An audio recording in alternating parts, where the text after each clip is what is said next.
Our relationship with God is another thing that we have to pay attention to. And we have to make a commitment to that relationship. And the reason is because if that is gotten right, if your relationship with God is on point, then the other relationships you have, such as that of the one you have with your spouse, is going to also be on point. It's going to be selling smoothly. And other relationships that you have with friends, family, and with your children, it's going to sell well. And that's why it's important that as you pay attention to the commitment you have to loving your spouse, to the marriage itself, that you also pay attention to the relationship that you have with God and take it seriously. A lot of people think that when they now get married, things become so easy and they don't have any problem at all.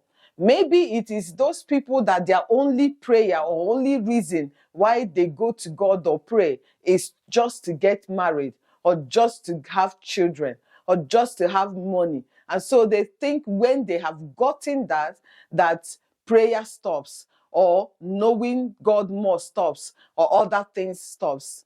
Well, today I am going to be talking about how serious you have to take your relationship with God and what it entails, as one of the commitments that you have to make when you get married or in marriage. Welcome to Relationship and Family.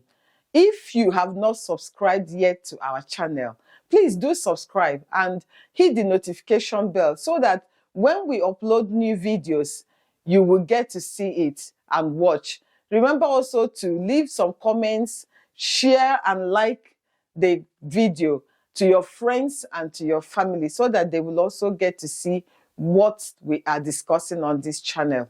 Well, let's get into the video. So, relationship with God, how important it is very important. How are you taking it? Answer that you have to give to yourself. Are you taking it seriously, or are you taking it comme ci, comme ça? How is it? Did you slow down, or did you get into marriage and now know that that is the time that you really have to take your relationship with God so highly? Well, if that is what you are doing, taking it highly, then you are building a great foundation for the success of your marriage.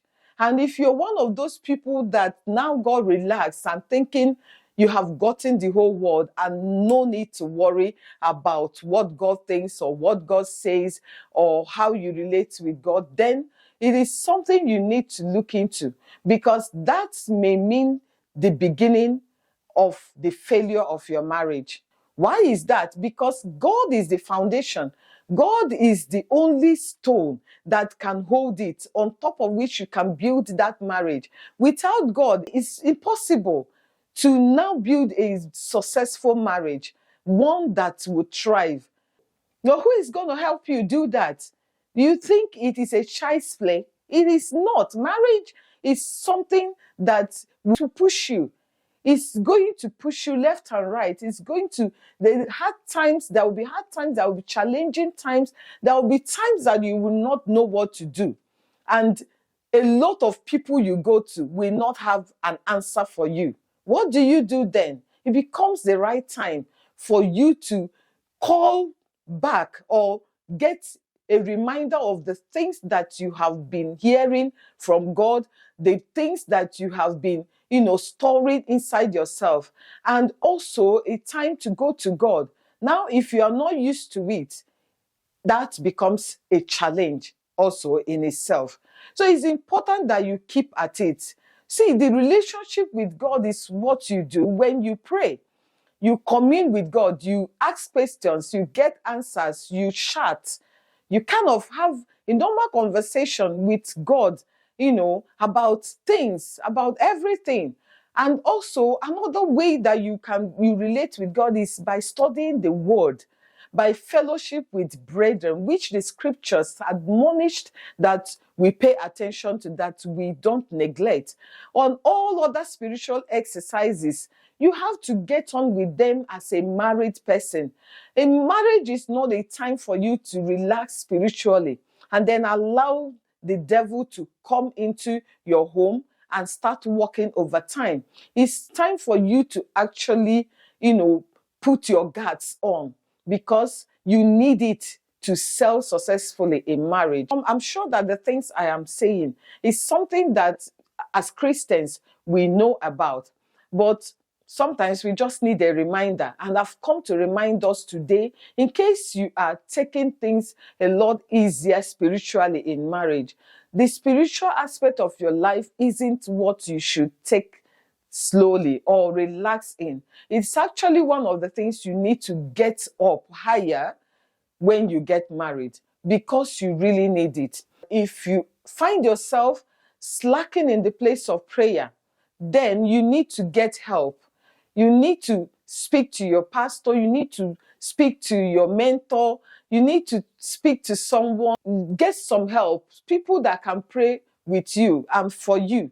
You need help. And you also need to create opportunity that will make you get back into the place of prayer. Maybe you can attend some conferences. You can also make a commitment to set aside certain hours of the day or minutes of the day to go and pray, even if you lie there or kneel down there or sit there and not know what to say, because these things happen when you leave your relationship with God to be that down for a long time. You find that when you are now coming back, you look like a novice, like you know nothing, like you don't know anything about God. It's the same way in relationship with other people. When we have not communed with our friends or family for a long time, we start looking for what to talk about, isn't it?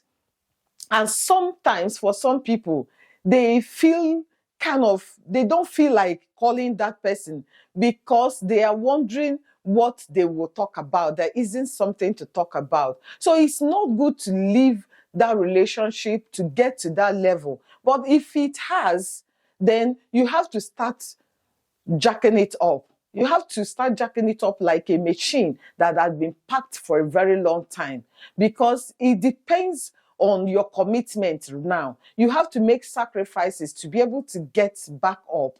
And I can assure you that with the help of the Holy Spirit, if you ask in faith, genuinely, then that's one of the things that God does best. He's going to help you by His Spirit to get back on. And then if you are slacking in the place of the study of the Word, maybe sometimes the only time that you get to read the Bible is when you get to church. Then now that you are married, you have to make changes, because you really need to know God for yourself more now that you will be making a lot of decisions. You will be handling a lot of situations by yourself. You will get into marriage and find out that there are certain times that nobody will know how to help you. And what would you do? You have to go to God. You have to call back the things that you already know. And if you don't know much, guess what? So it is time to start fellowshipping also with the brethren. You start sharpening yourself as an iron and sharpening other people. You have to take your spiritual life serious to be able to excel in marriage if you want to have a great marriage and one that is successful. Well, let me not make the video very long. I know that you get the point. The important thing is that you make moves and make some changes. And believe me, you are going to get the help you need by the Holy Spirit. That's where I'm going to end it today. And I will say a very big thank you for watching. And I'll see you in the next video. Bye-bye.